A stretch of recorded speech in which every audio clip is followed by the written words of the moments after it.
संसदेचं पावसाळी अधिवेशन 20 जुलैपासून सुरू होण्याची शक्यता वर्तवली जाते। 3 आठवडे हे संसदेचं कामकाज चालेल। कॅबिनेट समितीच्या अंतिम मंजुरीची अजूनही प्रतीक्षाच आहे। लवकरच अधिकृत तारखांची घोषणा सुद्धा अपेक्षित आहे।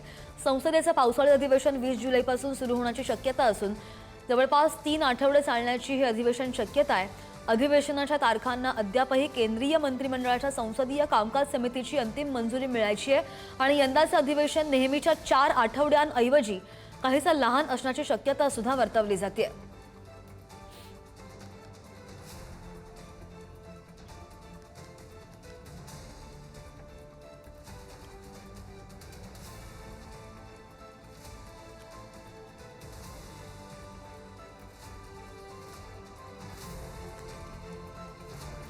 संसदेचं हे पावसाळी अधिवेशन 20 जुलैपासून होणार का असा सवाल उपस्थित होतोय, कारण की 3 आठवडे हे संसदेचं कामकाज चालू असणार आहे, चालू राहील। कॅबिनेट समितीच्या अंतिम मंजुरीची अजूनही प्रतीक्षा आहे। ही मंजुरी अजूनही आलेली नाही, त्यामुळे लवकरच अधिकृत तारखांची घोषणा अपेक्षित आहे। तारखा कोणत्या लागतात याकडे सुद्धा आपलं लक्ष असेल। संसदेचं पावसाळी अधिवेशन 20 जुलैपासून सुरू होण्याची शक्यता वर्तवली जाते।